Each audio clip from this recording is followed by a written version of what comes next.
मैं कुलवीर खेरा। अज मैं तुहाडे वास्ते लेके आया बेटा बड़ा ही वधिया टॉपिक मौलिक अधिकार। मौलिक अधिकार की होंदे हैं बेटा, ये किन्ने होंदे हैं ते सानू किहड़े किहड़े मौलिक अधिकार मिले हुए हैं, इन्हां दी अज बेटा विस्तारपूर्वक एक एक चीज़ ते आपां तुहानूं संक्षेप वर्ण करके दसांगे बेटा। ध्यान नाल सुनना, कापी पेंसिल लैके एक एक चीज़ नोट करी जाना बेटा, तुहाडे बहुत काम की चीज़ है। इहनूं ध्यान नाल सुनना पुत्तर, ते जिहड़ी चीज़ ना समझ लगे मैंने कमेंट के पुछ लेना। हुण आपां करदे बेटा मौलिक अधिकार। आओ हाँ जी बेटा, मौलिक अधिकार। मौलिक अधिकार की बेटा अनुच्छेद 12 तो लैके अनुच्छेद 35 तक दिते गए हैं, जिन्होंने आप इंग्लिश आर्टिकल कहते हैं बेटा। तो पहला साडा अधिकार की है समानता का अधिकार। एक ना अनुच्छेद 14 तो लैके 18 तक दिता गया बेटा। दूसरा है स्वतंत्रता का अधिकार, जिन्होंने आप आज़ादी भी कहते हैं बेटा का अधिकार।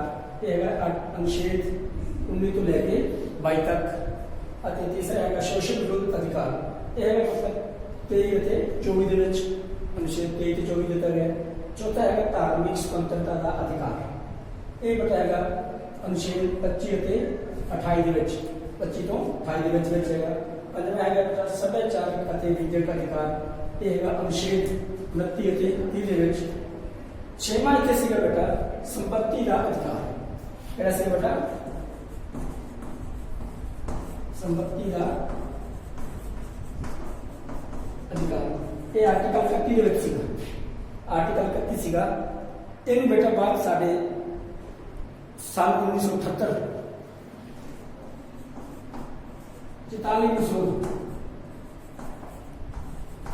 44वीं शोध द्वारा बेटा 300 ए आर्टिकल एक कानूनी अधिकार बनाया गया। कानूनी अधिकार शामिल किया गया। इधर साढ़े मौलिक अधिकार काट दिता गया। कदों 1978 44वीं शोध द्वारा कानूनी अधिकार शामिल किया गया। किहड़े 300 ए बेटा। तो ये साढ़े मौलिक अधिकार चुन नहीं लिया। फिर छेवां है बेटा संवैधानिक उपचारों का अधिकार। ये आर्टिकल 32 चल रहा है। देखो 14 तो लैके 32 तक आ गया बेटा। 31वां सीगा जिहड़ा वो कानूनी अधिकार बना दिता गया संपत्ति अधिकार। हुण आपां बेटा एक एक बारे विस्तारपूर्वक पढ़ांगे। हाँ जी बेटा, पहला है समानता का अधिकार। एक किहड़े से 14 तो लैके 18 तक। अनुच्छेद 14 तो लैके 18 तक है। 14 की दिता है आर्टिकल जहां अनुच्छेद 14 में कहता है कानून के सामने समानता कि बेटा कानून के सामने असीं सारे बराबर हैं। कोई बड़ा नहीं, कोई छोटा नहीं, कोई अमीर नहीं, कोई गरीब नहीं। जे कोई भी अपराध करते हैं सारे लिए इक्को जाए। बड़ा वास्ते कोई वखरा कानून नहीं, छोटे वास्ते कोई वखरा नहीं। इस करके इस कानून के सामने सारे बराबर हैं। ये 14 आर्टिकल 14 दिता गया। आर्टिकल 15 वितकरे दी मनाही। ये स्पेशल दिता गया बेटा धर्म जाति लिंग जन्म नस्ल के आधार पर किसी भी तरह का किसी भी व्यक्ति के नाल किसी भी नागरिक नाल सी वितकरा नहीं कर सकते। इसकी मनाही की गई है बेटा। जेकर कोई इस तरह की कोई कोताही करता है तो आप सीधे ही जाके सुप्रीम कोर्ट से अपनी आवाज उठा सकते हैं। नेक्स्ट आ गया 16 अफसर की समानता। अफसर की बेटा सरकारी नौकरियों के सारे ही धर्म जाति लिंग जात सारे इक्को जिहा समझा जाता है। इक्को जिहा पोस्टां कढ़ियां जांदियां। पर एक इत्थे गल आउंदी है बेटा BC SC ST ये की है बेटा कुछ राखवियां इत्थे की मौलिक कर दिया गया भी असीं सारे इक्को जिहा पोस्टां समान रखे गए। पर उस टाइम जो साडा संविधान से लागू किया गया समानता याद हो सी उदों BC SC जिहड़े ST सीगे काफ़ी ज़्यादा कमजोर सन। तो इन्हों कुछ सहूलतां दित्तियां गई सन, कुछ राखवी सीटां रखियां गई इन्हां वास्ते भी असीं इन्हां नूं राखवियां सीटां दिंदे हैं। हौली हौली ये साढ़े बराबर हो जाएंगे, फिर असीं खत्म कर देंगे। पर हजे बदकिस्मती नाल ये उवें चल रही है बेटा। टॉपिक हो रहा है पर साढ़े मौलिक अधिकार की है अफसरां दी समानता। सरकारी नौकरियों में सानूं सारिआं नूं इक्को जिही अफसर मिले हुए हैं। इक्को जिही सानूं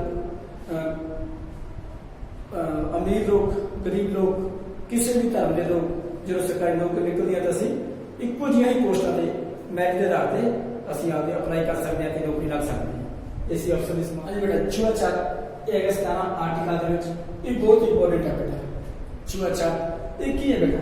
ये किसी जो पुराने टाइम्स भारत का मुसलमान साढ़े राज करते सन ਉਸ ਤੋਂ ਬਾਅਦ ਅੰਗਰੇਜ਼ਾਂ ਦੀ ਸੀ ਗੁਲਾਮੀ ਕਰਦੇ ਸਨ, ਤਾਂ ਕੀ ਸੀ ਬੇਟਾ, ਅਮੀਰ ਲੋਕ ਗਰੀਬਾਂ ਨੂੰ ਆਪਣੇ ਘਰੇ ਨਹੀਂ ਆਉਣ ਦਿੰਦੇ ਸੀ, ਦੂਰੋਂ ਹੀ ਬਸ ਵਿਹੜੇ ਚੋਂ ਮੋੜ ਦਿੰਦੇ ਸਨ, ਉਹਨਾਂ ਦਾ ਬਰਤਨ ਅਲੱਗ ਰੱਖ ਸਨ, ਉਹਨਾਂ ਨੂੰ ਛੂਹਣ ਤੋਂ ਬੜਾ ਜ਼ਿਆਦਾ ਪਰਹੇਜ਼ ਕੀਤਾ ਜਾਂਦਾ ਸੀ ਵੀ ਅਸੀਂ ਪਿੱਠੇ ਜਾਵਾਂਗੇ। ਤਾਂ ਸਾਡੀ ਜਿਹੜੀ ਸੰਵਿਧਾਨਕ ਕਮੇਟੀ ਬਣੀ ਸੀ, ਉਹਨਾਂ ਨੇ ਇਹ ਸਪੈਸ਼ਲ ਆਰਟੀਕਲ 17 ਦੇ ਵਿੱਚ ਮੌਲਿਕ ਅਧਿਕਾਰਾਂ ਦੇ ਵਿੱਚ ਲਿਖਿਆ ਹੈ ਵੀ ਇਸ ਦੀ ਸਖਤ ਮਨਾਹੀ ਹੈ। ਜੇਕਰ ਸਾਨੂੰ ਕੋਈ ਧਰਮ ਦੇ ਆਧਾਰ ਤੇ, ਲਿੰਗ ਦੇ ਆਧਾਰ ਤੇ, ਅਮੀਰੀ ਗਰੀਬੀ ਦੇ ਆਧਾਰ ਤੇ ਸਾਡੇ ਨਾਲ ਛੂਆ-ਛਾਤ ਦੇ ਵਿਰੁੱਧ ਕੋਈ ਇਹੋ ਜਿਹਾ ਕੁਤਾਹੀ ਕਰ ਰਿਹਾ ਹੈ ਜਾਂ ਉਹਨਾਂ ਦੀ ਉਲੰਘਣਾ ਕਰ ਰਿਹਾ ਮੌਲਿਕ ਅਧਿਕਾਰਾਂ ਦੀ, ਤਾਂ ਉਸ ਦੇ ਵਿਰੁੱਧ ਅਸੀਂ ਸਿੱਧੇ ਹੀ ਜਾ ਕੇ ਸੁਪਰੀਮ ਕੋਰਟ ਦੇ ਵਿੱਚ ਆਵਾਜ਼ ਉਠਾ ਸਕਦੇ ਹਾਂ ਬੇਟਾ। ਇਹ ਸੀਗਾ ਬੜਾ ਇੰਪੋਰਟੈਂਟ ਹੈ ਬੇਟਾ। ਆਰਟੀਕਲ 17 ਦੇ ਵਿੱਚ ਸਾਨੂੰ ਕੀ ਅਧਿਕਾਰ ਮਿਲਿਆ ਗਿਆ ਹੈ, ਛੂਆ-ਛਾਤ ਦੇ ਵਿਰੁੱਧ ਸਾਨੂੰ ਅਧਿਕਾਰ ਹੈਗਾ ਪੁੱਤਰ। ਆਰਟੀਕਲ 18 ਕੀ ਹੈ, ਉਪਾਧੀਆਂ ਦਾ ਖਾਤਮਾ। ਉਪਾਧੀਆਂ ਕੀ ਸੀ ਬੇਟਾ, ਜਦੋਂ ਅਸੀਂ ਅੰਗਰੇਜ਼ਾਂ ਦੇ ਗੁਲਾਮ ਸੀ ਤਾਂ ਅੰਗਰੇਜ਼ ਆਪਦੇ ਖਾਸ ਬੰਦਿਆਂ ਨੂੰ ਉਪਾਧੀਆਂ ਦੇ ਦਿੰਦੇ ਸਨ ਕਿ ਉਹ ਸਾਡੇ ਨਾਲ ਰਲ ਕੇ ਚੱਲਣਗੇ ਅਤੇ ਜਿਹੜੇ ਦੂਸਰੇ ਇੰਡੀਅਨ ਹੈ ਇਹਨਾਂ ਦੇ ਉੱਪਰ ਆਪਾਂ ਚੰਗੀ ਤਰ੍ਹਾਂ ਰਾਜ ਕਰ ਸਕਾਂਗੇ। ਉਹਨਾਂ ਨੂੰ ਕੀ ਸੀ, ਸਰ ਦੀ ਉਪਾਧੀ ਦੇ ਦਿੰਦੇ ਸੀ, ਨਾਇਕ ਦੀ ਉਪਾਧੀ ਦੇ ਦਿੰਦੇ ਸੀ, ਰਾਏ ਬਹਾਦਰ ਦੀ ਉਪਾਧੀ ਦੇ ਦਿੰਦੇ ਸੀ, ਇਸ ਤਰ੍ਹਾਂ ਕਰਕੇ ਉਪਾਧੀਆਂ ਦੇ ਦਿੰਦੇ ਸਨ। ਜਦੋਂ ਇਹ ਭਾਰਤੀ ਲੋਕਾਂ ਨੂੰ ਉਪਾਧੀ ਮਿਲਦੀ ਸੀ ਤਾਂ ਉਹ ਕਮੰਡੀ ਹੋ ਜਾਂਦੇ ਸਨ, ਤਾਂ ਦੂਸਰੇ ਜਿਹੜੇ ਵਰਗ ਦੇ ਲੋਕ ਸੀ ਉਹਨਾਂ ਤੇ ਜ਼ੁਲਮ ਕਰਦੇ ਸਨ ਬੇਟਾ। ਤਾਂ ਇਸ ਕਰਕੇ ਫਿਰ ਜਦੋਂ ਸਾਡੀ ਸੰਵਿਧਾਨਕ ਕਮੇਟੀ ਨੇ ਇਹਨਾਂ ਉਪਾਧੀਆਂ ਨੂੰ ਖਤਮ ਕਰ ਦਿੱਤਾ। ਇਹਨਾਂ ਉਪਾਧੀਆਂ ਦੀ ਥਾਂ ਤੇ ਕੀ ਬੇਟਾ, ਭਾਰਤ ਰਤਨ, ਪਦਮ ਭੂਸ਼ਣ, ਪਦਮ ਸ਼੍ਰੀ ਵਰਗੇ ਇੱਕ ਦਿੱਤੇ ਗਏ, ਆਪਣੇ ਸਨਮਾਨ ਉਹਨਾਂ ਦਿੱਤੇ ਗਏ ਕਿ ਇਹ ਦੇਣੇ ਆਪਾਂ, ਨਾ ਕਿ ਉਪਾਧੀਆਂ ਦਿੱਤੀਆਂ ਜਾਣਗੀਆਂ। ਇਹ ਉਹਨਾਂ ਨੂੰ ਸਨਮਾਨਿਤ ਗਏ। ਤੇ ਸੈਨਾ ਦੇ ਵਿੱਚ ਕੀ ਸੀ ਬੇਟਾ, ਪਰਮਵੀਰ ਚੱਕਰ, ਮਹਾਵੀਰ ਚੱਕਰ, ਵੀਰ ਚੱਕਰ ਤੇ ਅਸ਼ੋਕ ਚੱਕਰ। ਇਹ ਸੈਨਾ ਦੇ ਵਿੱਚ ਆਪਾਂ ਜਿਹੜੇ ਜਵਾਨ ਚੰਗਾ ਕੰਮ ਕਰਦੇ ਆ, ਦੇਸ਼ ਦੇ ਸਾਡੇ ਲਈ ਕੁਰਬਾਨੀਆਂ ਦਿੰਦੇ ਹਨ, ਤਾਂ ਉਹਨਾਂ ਨੂੰ ਇਹ ਸਨਮਾਨ ਕੀਤਾ ਜਾਂਦਾ ਬੇਟਾ। ਇਸ ਕਰਕੇ ਜਿਹੜਾ ਆਰਟੀਕਲ 18 ਹੈ ਉਹਦੇ ਵਿੱਚ ਉਪਾਧੀਆਂ ਦਾ ਖਾਤਮਾ, 17 ਦੇ ਵਿੱਚ ਬਹੁਤ ਇੰਪੋਰਟੈਂਟ ਛੂਆ-ਛਾਤ ਦਾ ਅਧਿਕਾਰ ਦੇ ਵਿਰੁੱਧ ਅਧਿਕਾਰ ਸਨ, ਤਾਂ 16 ਦੇ ਵਿੱਚ ਅਫਸਰ ਦੀ ਸਮਾਨਤਾ, ਸਰਕਾਰੀ ਨੌਕਰੀ ਸਾਰਿਆਂ ਨੂੰ ਸਮਾਨਤਾ ਦਿੱਤੀ ਗਈ ਹੈ।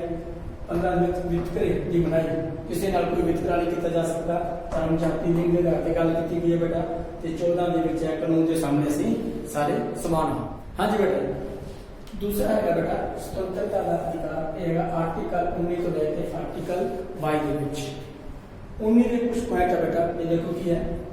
19 ਇਹਦੇ ਵਿੱਚ ਹੈ ਆਪਣੇ ਵਿਚਾਰ ਪ੍ਰਗਟ ਕਰਨ ਅਤੇ ਭਾਸ਼ਣ ਦੇਣ ਦੀ ਆਜ਼ਾਦੀ। ਸਾਨੂੰ ਆਪਣੇ ਵਿਚਾਰ ਪ੍ਰਗਟ ਕਰਨ ਦੀ ਆਜ਼ਾਦੀ ਹੈ, ਭਾਸ਼ਣ ਦੇਣ ਦੀ ਆਜ਼ਾਦੀ ਹੈ। ਅਸੀਂ ਆਪਣੇ ਵਿਚਾਰ ਅਖਬਾਰਾਂ ਦੇ ਵਿੱਚ, ਸਾਲਿਆਂ ਵਿੱਚ ਲਿਖ ਕੇ ਦੂਰ ਦੂਰ ਤਾਈਂ ਭੇਜ ਸਕਦੇ ਹਾਂ। ਸਾਨੂੰ ਇਹ ਆਜ਼ਾਦੀ ਦਿੱਤੀ ਗਈ ਹੈ ਆਰਟੀਕਲ 19A ਦੇ ਵਿੱਚ। ਇੱਕ ਹੋਰ ਹੈ ਬੇਟਾ, ਇੱਕ ਸਟੀਲ ਕਿੰਗ ਦੇ ਨਾਂ ਤੇ ਜਿੰਦਲ ਪਰਿਵਾਰ, ਤੁਸੀਂ ਜਾਣ ਸੁਣਿਆ ਹੋਵੇਗਾ, ਉਹਨਾਂ ਨੇ 2004 ਦੇ ਵਿੱਚ ਇੱਕ ਮੰਗ ਕੀਤੀ ਸੀ ਕਿ ਸਾਨੂੰ ਆਪਣੇ ਘਰ ਦੇ ਉੱਪਰ ਝੰਡਾ ਲਹਿਰਾਉਣ ਦੀ ਆਜ਼ਾਦੀ ਮਿਲਣੀ ਚਾਹੀਦੀ ਹੈ। ਤਾਂ ਇਹ ਪਾਸ ਕੀਤਾ ਗਿਆ ਸੀ ਬੇਟਾ, ਝੰਡਾ ਲਹਿਰਾਉਣ ਦਾ 2004 ਦੇ ਵਿੱਚ। ਤਾਂ ਇਹ ਅਸੀਂ ਕੋਈ ਵੀ ਭਾਰਤ ਦਾ ਨਾਗਰਿਕ ਆਪਣੇ ਘਰ ਦੇ ਉੱਪਰ ਅਸੀਂ ਇੰਡੀਆ ਦਾ ਝੰਡਾ ਲਹਿਰਾ ਸਕਦੇ ਹਾਂ, ਸਾਨੂੰ ਆਜ਼ਾਦੀ ਹੈ। ਫਿਰ ਆ ਗਿਆ ਬੇਟਾ, ਹਾਂਜੀ ਆਰਟੀਆਈ ਬੇਟਾ। ਆਰਟੀਆਈ ਕੀ ਹੈ ਬੇਟਾ, 2005 ਦੇ ਵਿੱਚ ਪਾਸ ਹੋਇਆ ਸੀਗਾ ਵੀ ਅਸੀਂ ਸਰਕਾਰ ਤੋਂ ਕੋਈ ਵੀ ਯੋਜਨਾ, ਸਰਕਾਰ ਚਲਾਉਂਦੀ ਪਰਿਯੋਜਨਾ, ਤਾਂ ਉਸ ਤੋਂ ਸੂਚਨਾ ਲੈ ਸਕਦੇ ਹਾਂ। ਸਾਰਾ ਵਿਸਥਾਰ ਕੇ ਤੋਂ ਆਪਾਂ ਸੂਚਨਾ ਮੰਗ ਸਕਦੇ ਹਾਂ ਬੇਟਾ ਕਿਸੇ ਵੀ ਚੀਜ਼ ਦੀ। ਤਾਂ ਇਹ ਆਰਟੀਆਈ ਸੀ ਬੇਟਾ। 2004 ਦੇ ਵਿੱਚ ਝੰਡਾ ਲਹਿਰਾਉਣ ਦੀ ਆਜ਼ਾਦੀ, 2005 ਦੇ ਵਿੱਚ ਆਰਟੀਆਈ ਪਾਸ ਹੋਇਆ। ਤਾਂ ਇਹ ਦੋਨੇ ਚੀਜ਼ਾਂ ਸਾਡੇ ਉਸ ਟਾਈਮ ਦੇ ਰਾਸ਼ਟਰਪਤੀ APJ ਅਬਦੁਲ ਕਲਾਮ ਦੁਆਰਾ ਪਾਸ ਕੀਤੀਆਂ ਗਈਆਂ ਸਨ ਬੇਟਾ, ਤਾਂ ਜਿਨ੍ਹਾਂ ਨੂੰ ਅਸੀਂ ਦਾ ਮਿਸਲ ਮੈਨ ਆਫ ਇੰਡੀਆ ਕਹਿੰਦੇ ਹਾਂ। ਤਾਂ ਉਸ ਤੋਂ ਬਾਅਦ ਆ ਗਿਆ ਬੇਟਾ 19 ਦੀ ਹਥਿਆਰ, ਬਿਨਾਂ ਹਥਿਆਰਾਂ ਤੋਂ ਇਕੱਠੇ ਹੋਣ ਦੀ ਆਜ਼ਾਦੀ। ਅਸੀਂ ਇਕੱਠ ਕਰ ਸਕਦੇ ਹਾਂ ਪਰ ਸਾਡੇ ਕੋਲ ਕੋਈ ਹਥਿਆਰ ਨਹੀਂ ਹੋਣਾ ਚਾਹੀਦਾ। ਇਹ 19 ਵਿੱਚ ਲਿਖਿਆ ਹੈ। 19 ਵਿੱਚ ਸੰਘ ਅਤੇ ਯੂਨੀਅਨ ਬਣਾਉਣ ਦੀ ਆਜ਼ਾਦੀ ਬੇਟਾ। ਅਸੀਂ ਆਪਣੀ ਆਵਾਜ਼ ਉਠਾਉਣੀ ਹੈ, ਅਸੀਂ ਕੋਈ ਸੰਘ ਬਣਾ ਸਕਦੇ ਹਾਂ, ਕੋਈ ਯੂਨੀਅਨ ਬਣਾ ਸਕਦੇ ਹਾਂ, ਇਕੱਠੇ ਹੋ ਕੇ ਅਸੀਂ ਆਪਣੀ ਆਵਾਜ਼ ਉਠਾ ਸਕਦੇ ਹਾਂ। ਉਸ ਤੋਂ ਬਾਅਦ ਆ ਗਿਆ ਬੇਟਾ ਦੀ ਭਾਰਤ ਵਿੱਚ ਘੁੰਮਣ ਫਿਰਨ ਦੀ ਆਜ਼ਾਦੀ। ਭਾਰਤ ਵਿੱਚ ਅਸੀਂ ਕਿਤੇ ਵੀ, ਜੰਮੂ ਕਸ਼ਮੀਰ ਤੋਂ ਲੈ ਕੇ ਸ੍ਰੀਲੰਕਾ ਦੇ ਲਾਸਟ ਆਪਣਾ ਜਿਹੜਾ ਇਧਰ ਪੁਆਇੰਟ ਹੈ ਉੱਥੇ ਤੱਕ ਅਸੀਂ ਬੇਟਾ ਘੁੰਮ ਸਕਦੇ ਹਾਂ, ਕਿਤੇ ਵੀ ਸਾਨੂੰ ਆਜ਼ਾਦੀ ਹੈ। ਉਸ ਤੋਂ ਬਾਅਦ ਆ ਗਿਆ ਭਾਰਤ ਵਿੱਚ ਨਿਵਾਸ ਸਥਾਨ ਬਣਾਉਣ ਦੀ ਆਜ਼ਾਦੀ। ਭਾਰਤ ਦੇ ਵਿੱਚ ਕਿਤੇ ਵੀ ਅਸੀਂ ਆਪਣਾ ਨਿਵਾਸ ਸਥਾਨ ਬਣਾ ਸਕਦੇ ਹਾਂ, ਸਾਨੂੰ ਆਜ਼ਾਦੀ ਹੈ। ਫਿਰ ਆ ਗਿਆ ਕੋਈ ਵੀ ਕਿੱਤਾ, ਵਪਾਰ, ਕੰਮ ਧੰਦਾ ਕਰਨ ਦੀ ਆਜ਼ਾਦੀ। ਭਾਰਤ ਦੇ ਵਿੱਚ ਕਿਤੇ ਵੀ ਅਸੀਂ ਕੋਈ ਵੀ ਵਪਾਰ ਕਰ ਸਕਦੇ ਹਾਂ, ਕੋਈ ਵੀ ਕੰਮ ਧੰਦਾ ਚਲਾ ਸਕਦੇ ਹਾਂ ਬੇਟਾ, ਇਹ ਸਾਨੂੰ ਆਜ਼ਾਦੀ ਹੈ। ਹਾਂਜੀ ਬੇਟਾ। ਹੁਣ ਆ ਗਿਆ ਆਰਟੀਕਲ 20। ਇਹ ਕੀ ਕੀਤਾ ਬੇਟਾ, ਜਦੋਂ ਤੱਕ ਅਪਰਾਧੀ ਦੇ ਦੋਸ਼ ਸਾਬਤ ਨਾ ਹੋਣ ਸਜ਼ਾ ਨਹੀਂ ਦਿੱਤੀ ਜਾਵੇਗੀ। ਕਹਿੰਦੇ ਹਾਂਜੀ ਬੇਟਾ, ਇਹ ਧਿਆਨ ਨਾਲ ਸੁਣਨ ਵਾਲੀ ਗੱਲ ਹੈ। ਆਰਟੀਕਲ 20 ਕੀਤਾ ਗਿਆ, ਜਦੋਂ ਤੱਕ ਕਿਸੇ ਅਪਰਾਧੀ ਤੇ ਕੋਈ ਦੋਸ਼ ਸਾਬਤ ਨਹੀਂ ਹੁੰਦਾ ਉਦੋਂ ਤੱਕ ਉਸ ਨੂੰ ਕੋਈ ਸਜ਼ਾ ਨਹੀਂ ਦਿੱਤੀ ਜਾਂਦੀ। ਇਹਦੇ ਵਿੱਚ ਕੀ ਹੈ ਬੇਟਾ, ਉਸ ਤੋਂ ਬਾਅਦ ਹੈਗਾ ਕਿਸੇ ਵਿਅਕਤੀ ਨੂੰ ਇੱਕ ਅਪਰਾਧ ਦੀ 21 ਸਜ਼ਾ। ਹਾਂਜੀ ਕਹਿੰਦੇ ਕਿਸੇ ਵੀ ਵਿਅਕਤੀ ਨੂੰ ਇੱਕ ਅਪਰਾਧ ਦੀ 21 ਸਜ਼ਾ ਦਿੱਤੀ ਜਾਊਗੀ। ਐ ਨਹੀਂ ਵੀ ਵਿਅਕਤੀ ਨੇ ਇੱਕ ਅਪਰਾਧ ਕੀਤਾ ਉਸ ਨੂੰ 2 ਜਾਂ 3 ਸਜ਼ਾ ਦਿੱਤੀ ਜਾਂਦੀ ਨਾ, ਜੇ ਇੱਕ ਅਪਰਾਧ ਕੀਤਾ ਤਾਂ ਸਜ਼ਾ 21 ਸੁਣਾਈ ਜਾਊਗੀ। ਉਸ ਤੋਂ ਬਾਅਦ ਕਿਸੇ ਵਿਅਕਤੀ ਨੂੰ ਖੁਦ ਆਪਣੇ ਵਿਰੁੱਧ ਗਵਾਹੀ ਦੇਣ ਲਈ ਮਜਬੂਰ ਨਹੀਂ ਕੀਤਾ ਜਾ ਸਕਦਾ। ਤਾਂ ਕੋਈ ਵੀ ਜਿਹੜਾ ਵਿਅਕਤੀ ਹੈ ਉਸ ਨੂੰ ਦਬਾਅ ਪਾ ਕੇ ਆਪਣੇ ਵਿਰੁੱਧ ਕੋਈ ਅਗਵਾਈ ਦੇਣ ਲਈ ਉਸ ਨੂੰ ਮਜਬੂਰ ਨਹੀਂ ਕੀਤਾ ਜਾਂਦਾ। ਇਹ ਸੀਗਾ ਬੇਟਾ ਆਰਟੀਕਲ 20 ਦੇ ਵਿੱਚ ਬੇਟਾ। ਫਿਰ ਹੈਗਾ ਆਰਟੀਕਲ 21 ਵਿਅਕਤੀਗਤ ਜੀਵਨ ਜਿਉਣ ਦੀ ਸੁਤੰਤਰਤਾ ਬੇਟਾ, ਬਹੁਤ ਹੀ ਇੰਪੋਰਟੈਂਟ ਹੈ ਬੇਟਾ।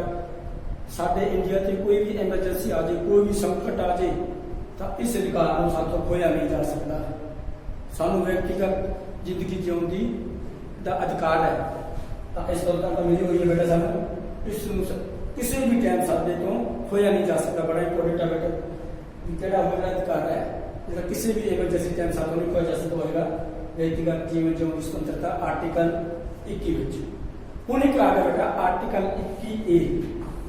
ਧਿਆਨ ਨਾਲ ਬੇਟਾ, ਕੁਝ ਕਹਿੰਦੇ ਆ ਵੀ ਸਾਡੇ ਜਿਹੜੇ ਸੀਗੇ ਅਧਿਕਾਰ ਹੈ ਇਹ 7 ਹੋ ਗਏ, ਨਹੀਂ। ਆਰਟੀਕਲ 21A ਦੇ ਵਿੱਚ ਹੈ ਸਿੱਖਿਆ ਦਾ ਅਧਿਕਾਰ।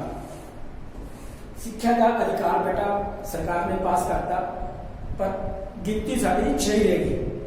ਗਿਣਤੀ ਕਿੰਨੀ ਰਹੇਗੀ? 6 ਹੀ ਰਹੇਗੀ। ਇਸ ਨੂੰ ਆਰਟੀਕਲ 21A ਦੇ 21-22 ਤੇ ਬਣਿਆ ਸਰ, ਲਗਾਤਾਰ ਬਣੇ ਸੀ। ਤਾਂ ਸਾਡੀ ਸਥਾਨਕ ਕਮੇਟੀ ਨੇ ਕੀ ਕੀਤਾ, ਜਿਹਨੂੰ ਸਰਕਾਰ ਵਿਰੋਧ ਕੀਤੀ ਹੈ, ਤਾਂ 21A ਦੇ ਵਿੱਚ ਇਹਨੂੰ ਸ਼ਾਮਿਲ ਕੀਤਾ। ਤਾਂ ਸਿੱਖਿਆ ਅਧਿਕਾਰ ਇੱਕ ਸੀ ਬੇਟਾ, ਕੀ ਕਹਿੰਦਾ ਇਹ 2002 ਦੇ ਵਿੱਚ 86ਵੀਂ ਸੋਧ 2002 ਦੇ ਵਿੱਚ 86ਵੀਂ ਸੋਧ ਦੁਆਰਾ 6 ਤੋਂ 14 ਸਾਲ ਦੇ ਬੱਚਿਆਂ ਨੂੰ ਮੁਫਤ ਅਤੇ ਲਾਜ਼ਮੀ ਸਿੱਖਿਆ ਦਿੱਤੀ ਜਾਵੇਗੀ। ਇਹ ਸੀ ਬੇਟਾ ਸਾਡਾ ਸਿੱਖਿਆ ਦਾ ਅਧਿਕਾਰ। ਕੋਈ ਵੀ ਬੱਚਾ ਇਸ ਤੋਂ ਵਾਂਝਾ ਨਹੀਂ ਰਹਿ ਸਕਦਾ, ਸਾਰਿਆਂ ਨੂੰ ਮੁਫਤ ਅਤੇ ਲਾਜ਼ਮੀ ਸਿੱਖਿਆ ਦਿੱਤੀ ਜਾਵੇਗੀ। ਇਹ ਸੀ ਸਾਡਾ ਸਿੱਖਿਆ ਅਧਿਕਾਰ। ਹੁਣ ਫਿਰ ਮੈਂ ਦੁਬਾਰਾ ਫਿਰ ਬੇਟਾ ਕਹਿੰਦਾ ਸਾਡੇ ਮੂਲ ਅਧਿਕਾਰਾਂ ਦੀ ਗਿਣਤੀ ਕਿੰਨੀ ਹੈ? 6। ਜਿਹੜਾ ਇਹ ਸਿੱਖਿਆ ਦਾ ਅਧਿਕਾਰ ਹੈ ਇਹ ਆਰਟੀਕਲ 21A ਸੁਤੰਤਰਤਾ ਦੇ ਅਧਿਕਾਰ ਦੇ ਵਿੱਚ ਸ਼ਾਮਿਲ ਕੀਤਾ ਗਿਆ। ਗਿਣਤੀ ਨਹੀਂ ਵਧਾਈ, ਗਿਣਤੀ 6 ਰਹੇਗੀ, ਇਹਨੂੰ 21A ਦੇ ਵਿੱਚ ਸ਼ਾਮਿਲ ਕੀਤਾ ਗਿਆ। ਬੇਟਾ ਕੁਐਸਚਨ ਆ ਸਕਦਾ ਹੈ ਜਿਹੜਾ ਸਾਡਾ ਸਿੱਖਿਆ ਦਾ ਅਧਿਕਾਰ ਹੈ ਇਹ ਕਿਸ ਆਰਟੀਕਲ ਵਿੱਚ ਹੈ? ਤਾਂ 21A ਦੇ ਵਿੱਚ। ਇਹ ਕਦੋਂ ਬਣਿਆ? 2002 86ਵੀਂ ਸੋਧ ਦੁਆਰਾ। ਇਹਦੇ ਵਿੱਚ ਕੀ ਲਿਖਿਆ? 6 ਤੋਂ 14 ਸਾਲ ਦੇ ਸਾਰੇ ਬੱਚਿਆਂ ਨੂੰ ਮੁਫਤ ਅਤੇ ਲਾਜ਼ਮੀ ਸਿੱਖਿਆ ਦਿੱਤੀ ਜਾਵੇਗੀ। ਇਹ ਕੀ ਸੀ ਬੇਟਾ? 1/12/2002 ਨੂੰ 86ਵੀਂ ਸੋਧ 1/12/2002 86ਵੀਂ ਸੋਧ ਦੁਆਰਾ ਕਾਨੂੰਨ ਬਣਾਇਆ ਗਿਆ ਸੀ ਬੇਟਾ ਵੀ ਸਾਰੇ ਬੱਚਿਆਂ ਨੂੰ ਮੁਫਤ ਅਤੇ ਲਾਜ਼ਮੀ ਸਿੱਖਿਆ ਦੇਣੀ ਹੈ। ਉਸ ਤੋਂ ਬਾਅਦ ਜੁਲਾਈ 2009 ਨੂੰ ਸਾਡੀ ਸੰਸਦ ਦੁਆਰਾ ਇਸ ਨੂੰ ਪਾਸ ਕੀਤਾ ਗਿਆ। ਕਦੋਂ ਪਾਸ ਕੀਤਾ ਗਿਆ ਬੇਟਾ? ਜੁਲਾਈ 2009 ਚ। ਫਿਰ ਬੇਟਾ 4/1/2010 ਇਹ ਬੇਟਾ ਧਿਆਨ ਨਾਲ ਦੇਖ ਲਓ। 1/12/2002 ਜੁਲਾਈ 2009 ਫਿਰ ਅਗਰ 1/4/2010 ਨੂੰ ਸਾਰੇ ਭਾਰਤ ਵਿੱਚ ਇਹ ਕਾਨੂੰਨ ਲਾਗੂ ਕੀਤਾ ਗਿਆ। ਇਸ ਨੂੰ ਉਸ ਟਾਈਮ ਜੰਮੂ ਕਸ਼ਮੀਰ ਦੇ ਵਿੱਚ ਧਾਰਾ 370 ਲਾਗੂ ਸੀ ਬੇਟਾ। ਸਿਰਫ ਜੰਮੂ ਕਸ਼ਮੀਰ ਨੂੰ ਛੱਡ ਕੇ ਬਾਕੀ ਸਾਰੇ ਭਾਰਤ ਵਿੱਚ ਇਹ ਲਾਗੂ ਹੋ ਗਿਆ ਸੀ। ਪਰ ਹੁਣ ਇਹ ਧਾਰਾ 370 ਹਟ ਗਈ ਹੈ ਤਾਂ ਇਹ ਸਾਰੇ ਭਾਰਤ ਵਿੱਚ ਲਾਗੂ ਹੈ। ਤਾਂ ਲਾਗੂ ਕਦੋਂ ਹੋਇਆ ਸੀ? 1/4/2002 ਨੂੰ। ਕਾਨੂੰਨ ਪਾਸ ਕਦੋਂ ਹੋਇਆ ਬੇਟਾ? ਜੁਲਾਈ 2009। ਤੇ ਕਾਨੂੰਨ ਬਣਿਆ ਕਦੋਂ? 1/12/2002 ਨੂੰ ਇਹਨੂੰ ਬਣ ਗਿਆ ਸੀ ਬੇਟਾ। ਇਹ ਸੀਗਾ ਬੇਟਾ ਆਰਟੀਕਲ 21A। ਬਹੁਤ ਜ਼ਰੂਰੀ ਹੈ ਬੇਟਾ, ਧਿਆਨ ਨਾਲ ਸਮਝ ਲਓ ਪੁੱਤਰ। ਸਿੱਖਿਆ ਦਾ ਅਧਿਕਾਰ ਕਈ ਸਾਡੇ ਕਹਿੰਦੇ ਆ ਵੀ ਇਹ ਵੱਖਰਾ ਨਹੀਂ ਬੇਟਾ, ਇਹ 6 ਅਧਿਕਾਰਾਂ ਦੇ ਵਿੱਚ ਹੀ ਹੈ। ਗਿਣਤੀ ਕਿੰਨੀ ਹੈ? 6। ਸਿੱਖਿਆ ਦੇ ਅਧਿਕਾਰ ਨੂੰ ਸ਼ਾਮਿਲ ਕਰਤਾ 21A ਆਰਟੀਕਲ ਨਹੀਂ ਸੁਤੰਤਰਤਾ ਦੇ ਅਧਿਕਾਰ ਦੇ ਵਿੱਚ। ਹਾਂਜੀ ਬੇਟਾ। ਹੁਣ ਆਰਟੀਕਲ 22 ਦੇ ਵਿੱਚ ਕੀ ਕੀਤਾ ਹੈ? ਕਿਸੇ ਵੀ ਵਿਅਕਤੀ ਨੂੰ ਅਪਰਾਧ ਤੋਂ ਜਾਣੂ ਕਰਵਾਉਣ ਦੇ ਬਿਨਾਂ ਉਸ ਨੂੰ ਕੈਦੀ ਨਹੀਂ ਬਣਾਇਆ ਜਾ ਸਕਦਾ। ਇਹ ਬੇਟਾ ਆਰਟੀਕਲ 22 ਅਤੇ ਆਰਟੀਕਲ 20 ਇੱਕੋ ਚੀਜ਼ ਹੈ। ਉਹ ਵੀ ਅਪਰਾਧ ਨਾਲ ਰਿਲੇਟਡ ਹੈ, ਇਹ ਵੀ ਅਪਰਾਧ ਨਾਲ ਰਿਲੇਟਡ ਹੈ। ਕਹਿੰਦਾ ਕਿਸੇ ਵੀ ਵਿਅਕਤੀ ਨੂੰ ਜਦੋਂ ਕੋਈ ਪੁਲਿਸ ਫੜਨ ਹੁੰਦੀ ਹੈ ਤਾਂ ਪਹਿਲਾਂ ਉਸ ਨੂੰ ਅਪਰਾਧ ਤੋਂ ਜਾਣੂ ਕਰਾਇਆ ਜਾਣਾ ਜ਼ਰੂਰੀ ਹੈ। ਬਿਨਾਂ ਅਪਰਾਧ ਦੱਸੇ ਉਸ ਨੂੰ ਅਸੀਂ ਕੈਦ ਨਹੀਂ ਕਰ ਸਕਦੇ। ਫਿਰ ਦਿੱਤਾ ਬੇਟਾ ਦੇ ਅਪਰਾਧੀ ਨੂੰ ਕੈਦ ਕਰਨ ਤੋਂ 24 ਘੰਟਿਆਂ ਦੇ ਅੰਦਰ ਅਦਾਲਤ ਵਿੱਚ ਪੇਸ਼ ਕਰਨਾ ਜ਼ਰੂਰੀ ਹੈ। ਜਦੋਂ ਅਸੀਂ ਕਿਸੇ ਅਪਰਾਧੀ ਨੂੰ ਜਾਣੂ ਕਰਾਤਾ ਉਸ ਨੂੰ 24 ਘੰਟਿਆਂ ਦੇ ਅੰਦਰ ਅਸੀਂ ਅਦਾਲਤ ਵਿੱਚ ਪੇਸ਼ ਕਰਨਾ ਜ਼ਰੂਰੀ ਹੈ। ਇਹ ਆਰਟੀਕਲ 22 ਦੇ ਵਿੱਚ ਲਿਖਿਆ ਪੁੱਤਰ। ਉਸ ਤੋਂ ਬਾਅਦ ਆ ਗਿਆ ਅਦਾਲਤ ਦੀ ਆਗਿਆ ਤੋਂ ਬਿਨਾਂ ਅਸੀਂ ਉਸ ਨੂੰ 24 ਘੰਟਿਆਂ ਤੋਂ ਵੱਧ ਕੈਦ ਵਿੱਚ ਨਹੀਂ ਰੱਖ ਸਕਦੇ ਬੇਟਾ। ਇਹ ਦਿੱਤਾ ਹੈ ਆਰਟੀਕਲ 22 ਦੇ ਵਿੱਚ ਤੇ ਇਹ 3 ਪੁਆਇੰਟ ਹੈ ਆਰਟੀਕਲ 22 ਦੇ ਵਿੱਚ। ਵਿਅਕਤੀ ਨੂੰ ਅਪਰਾਧ ਤੋਂ ਜਾਣੂ ਕਰਾਇਆ ਬਿਨਾਂ ਕੈਦ ਨਹੀਂ ਕਰ ਸਕਦੇ। 24 ਘੰਟਿਆਂ ਦੇ ਅੰਦਰ ਉਸ ਨੂੰ ਅਦਾਲਤ ਵਿੱਚ ਪੇਸ਼ ਕਰਨਾ ਜ਼ਰੂਰੀ ਹੈ ਅਤੇ 24 ਘੰਟਿਆਂ ਤੋਂ ਬਾਅਦ ਅਸੀਂ ਕੈਦ ਨਹੀਂ ਕਰ ਸਕਦੇ ਅਦਾਲਤ ਦੀ ਪਰਮਿਸ਼ਨ ਤੋਂ ਬਿਨਾਂ, ਆਗਿਆ ਤੋਂ ਬਿਨਾਂ ਬੇਟਾ। हुण अगला अधिकार है बेटा शोषण विरुद्ध अधिकार। हाँ जी बेटा, शोषण विरुद्ध अधिकार ये तीजा अधिकार है बेटा। ये आर्टिकल 23 तो 24 ਦੇ ਵਿੱਚ ਦਿੱਤਾ ਗਿਆ बेटा। ਇਹਦੇ ਵਿੱਚ ਕੀ ਹੈ बेटा, बड़ा इंपोर्टेंट साडा ਜਿਹੜਾ अधिकार है, याद रखियो शोषण विरुद्ध अधिकार। कुछ बच्चे याद कर लेते हैं शोषण का अधिकार नहीं बेटा, क्योंकि ऊपर याद करते हैं ना समानता का अधिकार, स्वतंत्रता का अधिकार, तो इन्हें बोल देते हैं शोषण का अधिकार। शोषण का नहीं बेटा, शोषण के विरुद्ध अधिकार, शोषण के विरुद्ध अधिकार बेटा। ये 23 तो 24 के ਵਿੱਚ बेटा। 23 की है बंगा मजदूरी, बेगार, मनुखी विभाग के भोग। ये बेटा बड़ा जोर दिता गया है कि किसी मुसीबंदी बना के मजदूरी नहीं करा सकते, बेगार के सद के मजदूरी नहीं करा सकते, मनुखा असी खरीद के वो तो मजदूरी नहीं करा सकते। पुराने जमाने के विच राजे महाराजा के टाइम ये प्रथा चलदियां सन बेटा। गरीबों को बंधु बना के उन्होंने तो मजदूरी कराई जाती सी, बेगार के काम ले जाते सन, गरीबों को खरीद के आपके काम कराए जाते सन। पर इस ते हुण की है आर्टिकल 23 स्पैशल दिता है कि जेकर सोना कोई शोषण करता है तो तुम सीधे ही सुप्रीम कोर्ट के अपनी आवाज़ उठा सकते हैं बेटा। उस बाद आर्टिकल 24 है बेटा, 14 साल तो घट उम्र के बच्चों तो कोई भी मजदूरी जाना तो सृजक जो काम है औखा काम वो नहीं कराया जा सकता बेटा। ये आर्टिकल 24 लिखा है 14 साल तो घट उम्र के बच्चों तो मजदूरी से रोक लाई गई है। जेकर कोई इस तरह तुहानूं दिखता है किते भी वो बच्चे काम करा रहे हैं फैक्ट्रियां दे विच, खाना दे विच, दुकानां दे विच, तो तुसी उस दे विरुद्ध उन्हां नाल गलबात करके सुप्रीम कोर्ट जा सकते हैं जे नहीं मानते तो। उस तो बाद आ गया बेटा चौथा अधिकार धार्मिक स्वतंत्रता का अधिकार। ये आर्टिकल 25 तो लेके 28 तक का बेटा। ये की है आर्टिकल 25 किया गया सारे व्यक्तियों कोई भी धर्म अपनाओ, विश्वास करने उपासना करने की आज़ादी है। असी कोई भी धर्म अपना सकते हैं, उसनों छड्ड सकते हैं, ये सानू आज़ादी है। ये आज़ादी भारत में रह रहे विदेशी बाहरले देशों के लोग कोई भी है बेटा उन्होंने भी है, वो भी अपना धर्म अपना सकते हैं, अपना धर्म छड्ड सकते हैं। ये आज़ादी उन्होंने मिली हुई है, ये आज़ादी भारत में रह रहे विदेशियों को भी मिली हुई है बेटा। वो भी किसी भी धर्म को अपना सकते हैं, किसी धर्म को छड्ड सकते हैं बेटा। आर्टिकल 26 में किया धर्म का प्रचार करन, धार्मिक संस्थावां स्थापित करन, अचल अति अचल संपत्ति का पूरा रिकॉर्ड रखन का अधिकार दिता गया बेटा। उन्होंने उसका प्रबंध करने की इजाजत दी गई है बेटा। धर्म के उस आर्टिकल 26 की है उसका प्रचार करना जो धर्म तुसीं अपनाया है उसकी जो संपत्ति है चल के अचल उसका प्रबंध करने की सानूं आज़ादी दी गई है बेटा। फिर अगर आर्टिकल 27 ये भी कोई भी संस्था धर्म के नाम से किसी भी व्यक्ति तो जबरदस्ती उगराही नहीं कर सकती बेटा। बड़ा वधिया पॉइंट है बेटा। आर्टिकल 27 है कोई भी संस्था धर्म के नाम से किसी भी व्यक्ति तो उगराही नहीं कर सकती। ऐनी भी हाँ जी तेन तो इस बंदा से पैसे देने पैने या कणक देने को कुछ भी है नहीं, असं जबरदस्ती नहीं कर सकते बेटा। नंबर आ गया 28 आर्टिकल 28 की है विद्यक संस्थावां दे विच। हाँ जी बेटा बड़ा इंपोर्टेंट है। विद्यक संस्थावां दे विच की बेटा धार्मिक शिक्षा देने मनाही है, पर निजी लिखा गया पर निजी क्षेत्र में ये विद्यक संस्थावां जिहड़े धार्मिक संस्था धार्मिक आचार्य स्थान उन्होंने अपने निजी कोई विद्यक संस्थावां खोलियां तो शिक्षा दे सकते हैं, पर किसी व्यक्ति को जबरदस्ती कोई शिक्षा लेने मजबूर नहीं किया जा सकता भी तू इस स्कूल में पढ़ना है तेन धर्म से शिक्षा लेनी पड़ेगी नहीं। इससे मनाई बेटा एक है अधिकार पर निजी क्षेत्र में किसी विद्यक संस्थावां धार्मिक शिक्षा दे सकती हैं, पर किसी बच्चे को मजबूर नहीं कर सकती भी तू इस तरह की शिक्षा ले। तो ऐसे बेटा नंबर 3 शोषण अधिकार 23 तो 24। फिर अगर धार्मिक शिक्षा अधिकार 25 तो 28। हाँ जी बेटा अगे आगे बेटा सदाचार विद्यक अधिकार यह है 29 30 अनुसूची 29 30 दिता गया बेटा सदाचार विद्यक अधिकार। ये बेटा अधिकार घट गिनती जिन्होंने अल्पसंख्यक कहते हैं उन्होंने लिए बेटा। ध्यान सुनो आर्टिकल 29 में दिता गया घट गिनती लोग अपनी भाषा अपनी लिपि और सभ्याचार को कायम रखने का अधिकार है। कर ये बेटा जो घट गिनती लोग है उन्होंने अपनी भाषा अपनी लिपि और सभ्याचार को कायम रखने का अधिकार दिता गया बेटा। एक ही बेटा SC ST और OBC कहते हैं ਜਿਹੜੀ ਰਾਜ ਹੈ ਇਹਨਾਂ SC ST ਅਤੇ OBC ਦੀਆਂ ਵਿਦਿਅਕ ਸੰਸਥਾਵਾਂ ਵਿੱਚ ਕੀ ਸੀਟਾਂ ਰਾਖਵੀਆਂ ਰੱਖ ਸਕਦਾ ਹੈ। ਉਸ ਤੋਂ ਬਾਅਦ ਆਰਟੀਕਲ 30 ਦੇ ਵਿੱਚ ਦਿੱਤਾ ਗਿਆ ਬੇਟਾ ਘੱਟ ਗਿਣਤੀ ਲੋਕ ਵਿਦਿਅਕ ਸੰਸਥਾਵਾਂ ਖੋਲ ਸਕਦੇ ਹਨ। ਜਿਹੜੇ ਘੱਟ ਗਿਣਤੀ ਲੋਕ ਹੈ ਬੇਟਾ ਉਹ ਵਿਦਿਅਕ ਸੰਸਥਾਵਾਂ ਖੋਲ ਸਕਦੇ ਹਨ, ਉਹਨਾਂ ਦਾ ਪ੍ਰਬੰਧ ਚਲਾ ਸਕਦੇ ਹਨ।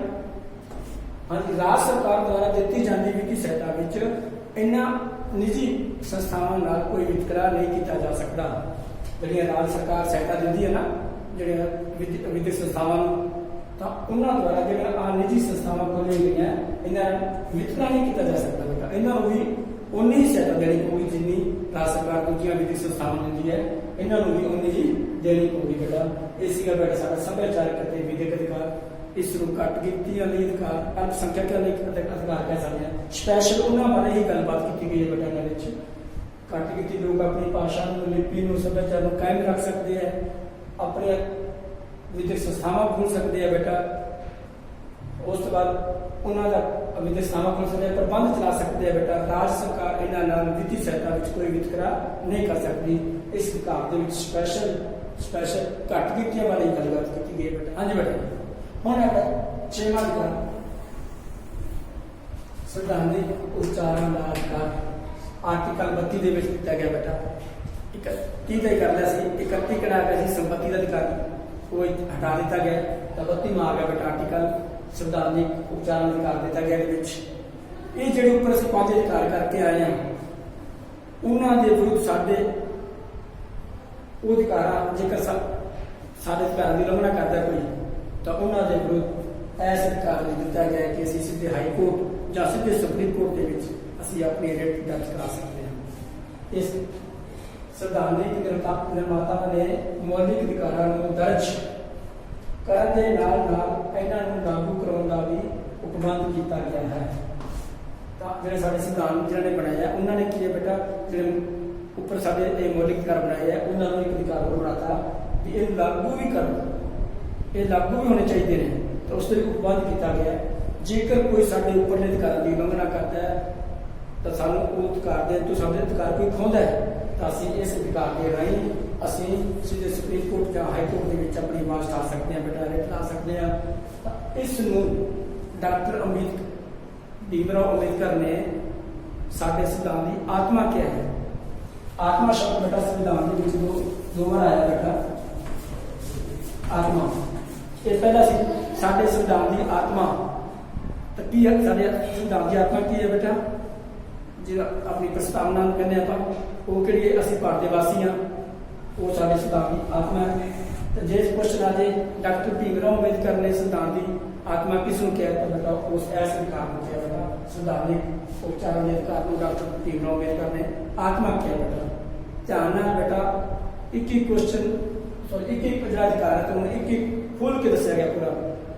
ਇੱਕ ਵਾਰ ਸੁਣੋ, 2 ਵਾਰ ਸੁਣੋ, 3 ਵਾਰ ਸੁਣੋ ਬੇਟਾ, ਕਾਪੀ ਤੇ ਲਿਖ ਲਓ, ਨੋਟ ਕਰੀ ਜਾਓ, ਤੁਹਾਡੇ ਯਾਦ ਹੋ ਜਾਣਗੇ, ਤੁਸੀਂ ਭੁੱਲਦੇ ਨਹੀਂ। ਜੇਕਰ ਫਿਰ ਵੀ ਜੇ ਤੁਹਾਨੂੰ ਕਿਤੇ ਵੀ ਕੋਈ ਲੱਗਦਾ ਵੀ ਗਲਤ ਹੈ ਤਾਂ ਮੈਨੂੰ ਕਮੈਂਟ ਕਰਕੇ ਦੱਸੋ ਬੇਟਾ। ਮੈਨੂੰ ਪੂਰੀ ਉਮੀਦ ਹੈ ਜਿਹੜੇ ਅੱਜ ਤੁਹਾਨੂੰ ਮੈਂ 6 ਅਧਿਕਾਰ ਸਮਝਾਏ ਹੈ। ਨੰਬਰ 1 ਸਮਾਨਤਾ ਦਾ ਅਧਿਕਾਰ, ਨੰਬਰ 2 ਸੁਤੰਤਰਤਾ ਦਾ ਅਧਿਕਾਰ, ਨੰਬਰ 3 ਸ਼ੋਸ਼ਣ ਵਿਰੁੱਧ ਅਧਿਕਾਰ, ਨੰਬਰ 4 ਧਾਰਮਿਕ ਸੁਤੰਤਰਤਾ ਦਾ ਅਧਿਕਾਰ, ਨੰਬਰ 5 ਸੱਭਿਆਚਾਰਕ ਅਤੇ ਵਿਦਿਅਕ ਅਧਿਕਾਰ ਤੇ ਨੰਬਰ 6 ਸੰਵਿਧਾਨਿਕ ਉਚਾਰਨ ਦਾ ਅਧਿਕਾਰ। ਇਹ 6 ਅਧਿਕਾਰ ਬੇਟਾ ਤੁਹਾਨੂੰ ਸਮਝ ਆ ਗਏ ਤਾਂ ਤੁਹਾਨੂੰ ਲੱਗਦਾ ਹੈ ਵੀ ਬਿਲਕੁਲ ਤੁਸੀਂ ਸੰਤੁਸ਼ਟ ਹੋ ਇਸ ਤੋਂ ਤਾਂ ਵੀਡੀਓ ਨੂੰ ਲਾਈਕ ਕਰੋ, ਸ਼ੇਅਰ ਕਰੋ ਤੇ ਮੇਰੇ ਚੈਨਲ ਨੂੰ ਸਬਸਕ੍ਰਾਈਬ ਕਰੋ। ਧੰਨਵਾਦ।